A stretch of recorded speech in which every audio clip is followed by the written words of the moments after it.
Hi guys, if Rishi Sunak and Jeremy Hunt thought that they were going to get away with the cooking of the books to make it look like ordinary people would be better off, another reality came crashing in. They gave away with one hand and took with the other. That was the general feeling around the autumn statement. Another problem raised its head on Thursday, the energy price cap, which is going up again in January. This has been put down to global issues including the conflict in the Middle East. But this is part of a bigger problem, the growing split in society. Money-saving expert Martin Lewis explained it here to Times Radio. I think what we've had ever since the pandemic is a polarized nation. And it's why when I put a message about how people are struggling, I often get on social media, no one's struggling, queues at airports are bigger than ever for holidays, and people are buying more cars. We have a split nation.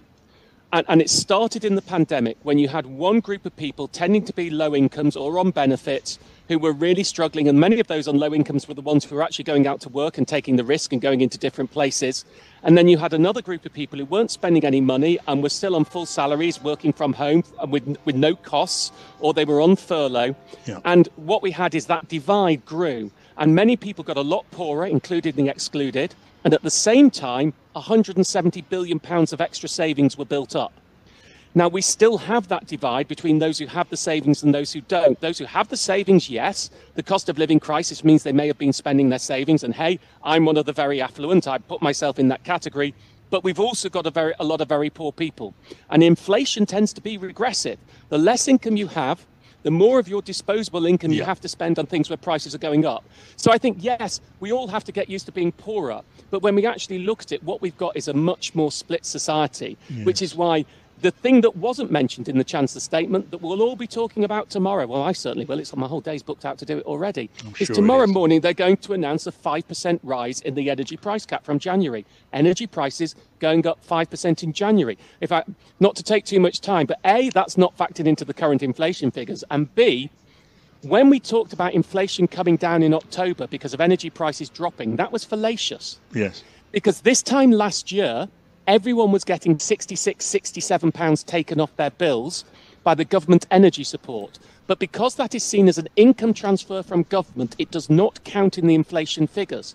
So while people are paying the same in practical terms, once you factor that in for energy this year as they did last year, because energy rates have come down this year, but we don't get the subsidy. In the inflation figures, it looks like energy prices have dropped. That's not the reality. It's so frustrating that the government are engaging in these tactics of smoke and mirrors. When it came to the autumn statement, give with one hand and take with another. But when it comes to inflation, Martin Lewis is completely correct, obviously. He's the expert. But when he's talking here about inflation affecting, it's been regressive. It's affecting the poorest in society much more than it is affecting anyone else. Because they're spending more of their income, their limited income, on things that are much, make up the biggest part of inflation. For example, food and energy. So as energy prices are increasing, they're going to struggle even more. Food prices are still rising. And, when Rishi Sunak and Jeremy Hunt talk about putting money in people's pockets, inflation is the opposite of that. Even if inflation is dropping, prices are still rising. They'll try and sell it as we're putting money in people's pockets. Inflation is dropping, so it means prices are dropping. No, prices are just rising at a slower rate. While core inflation is at about 4 or 5%, food inflation is at like 15 or 16%. And while the richest in society can, they're not spending most of their money on food and on energy, they're spending it on other things. The poorest in society can't cut back. You can't cut back on food. You can try and cut back on energy and suffer the consequences.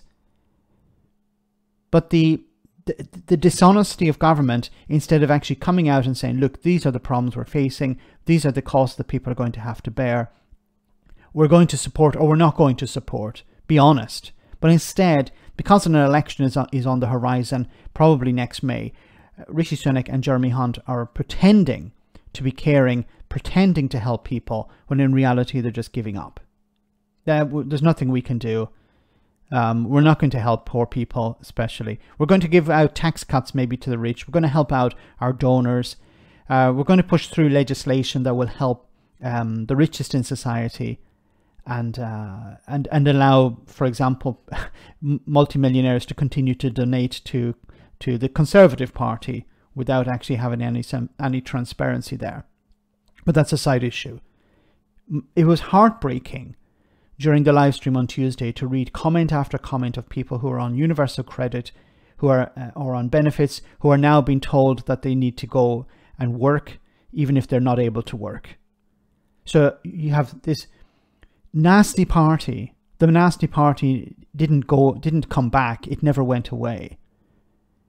But you have the Conservatives who are punishing people who are on benefits in so many ways, not providing them with the economic support they need, and also punishing them in ways that is dehumanizing. And now the idea that, well, if we're going to force you into jobs, even if you're not able to do them. It's heartbreaking. Let me know in the comment section, guys, what you think. As always, your comments are greatly appreciated. Thanks a lot.